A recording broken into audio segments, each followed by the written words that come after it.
Bonjour à tous, bienvenue sur la chaîne, j'espère que vous allez tous très bien. Alors aujourd'hui on va se retrouver pour les sorties littéraires du mois de mars.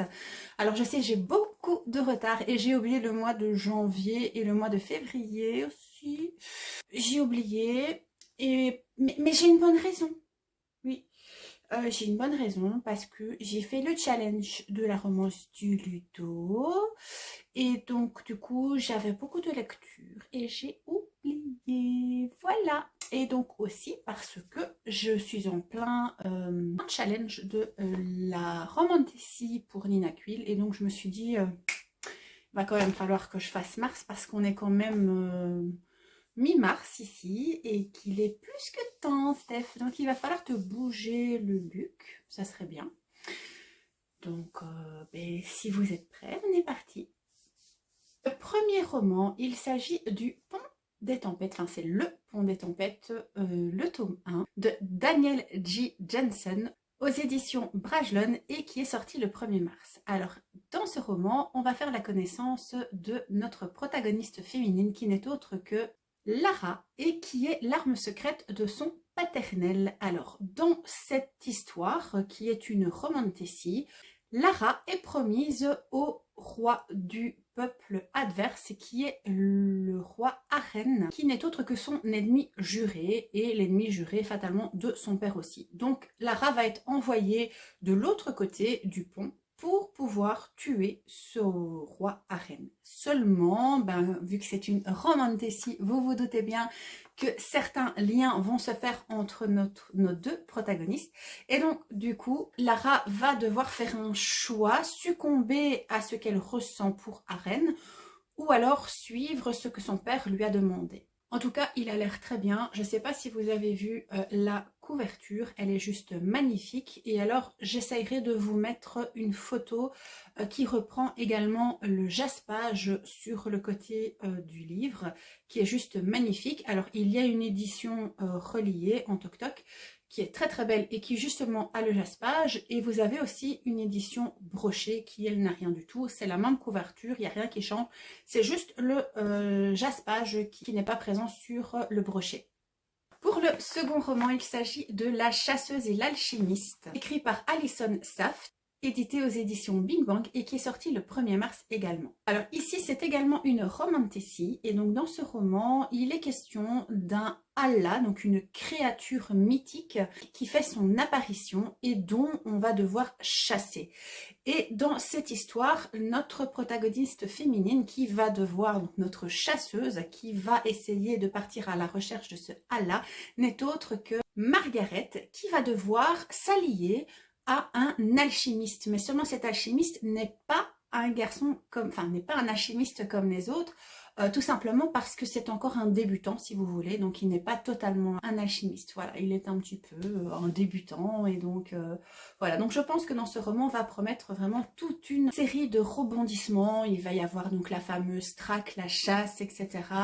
Parce que aussi il faut savoir que si Margaret arrive à retrouver cet Allah, elle va pouvoir retrouver sa maman qui a disparu, donc c'est vraiment la quête de notre chasseuse, c'est vraiment de retrouver sa maman pour qu'elle puisse rentrer à la maison. Donc voilà, dans cette histoire, vraiment, vous allez retrouver donc la chasse, comme je l'ai dit, la magie noire et bien entendu également une histoire d'amour entre nos deux protagonistes. Le roman suivant, il s'agit de Un jour de nuit tombé de Samantha Shannon, édité aux éditions de Saxus et qui est sorti le 3 mars. Alors ici aussi, il s'agit d'une romantasy, je pense, si je ne me trompe pas, oui je crois que c'est ça, une fantaisie mais avec toute une histoire de dragon. Et alors ce tome c'est plus un spin-off sur le prieuré de l'Oranger, donc ça c'est, je vous mettrai ici les deux photos. Donc le Un jour de nuit c'est le tome 2 qui est un spin-off du prieuré de l'Oranger qui est évidemment le tome 1. Bon voilà, bien Stéphanie, blonde quand tu nous tiens. Voilà, et donc ici apparemment on va retrouver, je ne connais pas trop parce que j'ai pas encore lu le 1, mais bon moi ça m'a beaucoup tenté avec les dragons etc, moi j'adore ça. Je sais pas si vous connaissez le dessin animé Dragon avec Croque-Mou, c'est peut-être con mais moi j'adore ce petit dragon, il est trop marrant. Voilà, donc Moi, tout ce qui est dragon, je kiffe ma mère. Voilà. Pour info. Donc ici, on va retrouver donc tous les protagonistes secondaires apparemment du tome 1. Ils vont réapparaître ici dans ce tome 2. Voilà, donc on va retrouver des protagonistes du premier tome tout simplement. Et donc on replonge vraiment dans le prieuré de l'Oranger pour ce tome-ci. Roman suivant, il s'agit du tome 5 de Assoiffé. Donc je vous mets la couverture ici. Et ici c'est le tome 5, c'est Empoisonné. Oui, c'est Empoisonné, écrit par Tracy Wolff, édité aux éditions PKJ et qui est sorti le 2 mars si je ne me trompe pas. Ici, on est plus dans un univers fantastique où l'on croise des vampires et des loups-garous. Donc un petit peu genre Twilight, vous voyez, mais remis au goût du jour. Donc il me semble que dans le tome 1, c'est une jeune protagoniste qui arrive dans une école. Donc vous voyez un petit peu comme Bella dans Vampire Diaries, ce que j'allais dire, non, dans Twilight, qui arrive et donc qui découvre l'existence des loups-garous et des vampires. Et bien ici c'est un petit peu la même chose, sauf que c'est un peu remis au goût du jour. Et donc ici on est déjà au tome 5. Alors je sais, beaucoup de créatrices de contenu, beaucoup de lectrices aussi sont mécontentes parce que le tome 4 a été scindé en deux. La première partie est le tome 4 réellement, et ici on est donc au tome 5 qui est beaucoup plus petit, et donc les lectrices se plaignent à juste titre aussi que on aurait pu simplement faire un tome 4 en un seul tome, que c'est pour voilà, dépenser son argent, etc. Bon, je suis un petit peu d'accord avec cette histoire. Maintenant, la maison d'édition apparemment se défend de son côté en disant que c'est pour que les lectrices, voilà, trouvent le temps moins long concernant la sortie des autres tomes. Oui aussi, maintenant je trouve que le prix est un petit peu exagéré, mais ça reste mon humble avis. Pour le roman suivant, il s'agit du tome 3, Be Yourself, édité aux éditions Black Ink, écrit par Mogadar et qui est sorti le 3 mars. Alors ici, on est plus dans une romance contemporaine, et pour ceux qui ne connaissent pas ou qui ont lu Taka Maigrir, donc ici c'est une réédition donc de cette trilogie Taka Maigrir, et donc ici on est vraiment à la fin de cette trilogie. Et donc dans cette histoire, on va faire la connaissance de notre protagoniste féminine qui s'appelle Slim et qui est une jeune femme qui a une petite fille, qui a un beau boulot, qui a un mec qui est beau comme un dieu, sauf que notre petite Slim a des rondeurs bien placées, et donc son compagnon va la plaquer du jour au lendemain en lui disant: merci ma cocotte, j'ai plus besoin de toi, vas-y, ciao, bye bye, ton poids ça me pose problème. Voilà, elle n'est pas aussi top biche comme ce mec voudrait qu'elle soit. Ben, elle a ses rondeurs, elle a eu sa petite fille, voilà. Bon ben moi étant maman j'ai la même chose, enfin je veux dire on est toutes dans le cas.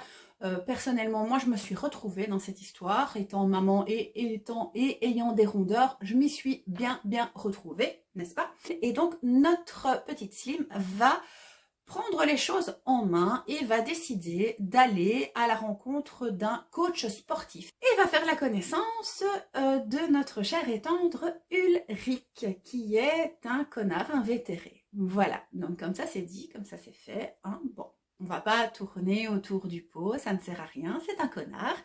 Il n'aime pas Slim et il va lui faire comprendre via des exercices peut-être, que sais-je. Donc voilà, il va lui faire bien comprendre qu'il ne l'aime pas trop, qu'il n'est pas attiré par elle, etc. Par contre, eh ben, notre cher et tendre Slim va trouver son coach très attrayant. Entre eux, promet voilà, quelques rebondissements entre ces deux-là. Pour le roman suivant, il s'agit de Alpha Academy, tome 2, Mensonges de minuit, écrit par Ray Weiner et Leia Stone, aux éditions Bookmark dans leur collection Infinity, et qui est sorti le 8 mars. Alors ici, on se retrouve plus dans une urban fantasy et on va refaire la connaissance de notre petite Nai. Je ne sais pas si vous vous souvenez, je vous en avais parlé dans mes sorties, je pense, du mois d'octobre, enfin l'année passée, novembre, parce que j'ai pas fait janvier-février, donc c'était l'année passée.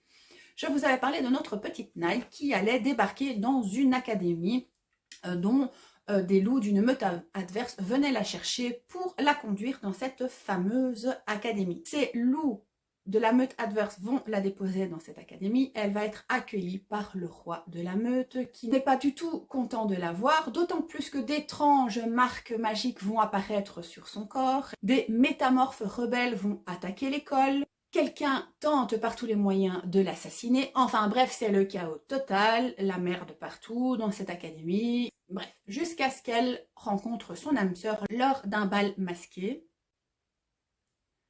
Un bal masqué, oui, oui, un bal masqué, oui, oui, oui, bon, on s'en fout. Donc, au bal masqué, et donc, elle va rencontrer son âme sœur à cette fête, qui est justement diablement sexy, qui lui est totalement interdit. Voilà, ça c'est dit, ça c'est fait. Comme d'habitude, nos héroïnes se foutent dans le pétrin monumental. Mais bon, ça, on a l'habitude.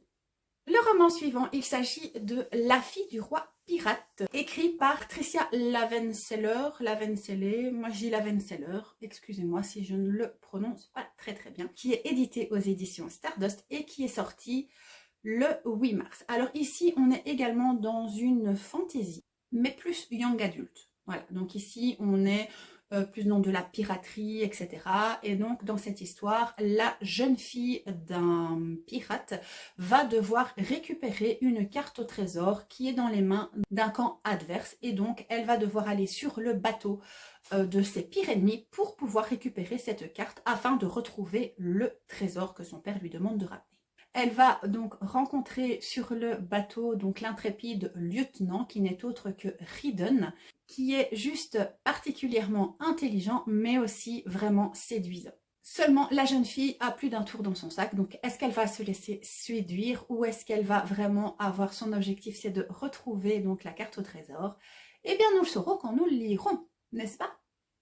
Le roman suivant, il s'agit de Faded Rose, donc c'est le tome 2, écrit par Jen Guerrieri aux éditions Plume du Web, qui est sorti le 13 mars. Alors ici, on est plus sur une romance à suspense, donc plus rien à voir avec les romantasy, les fantastiques, etc.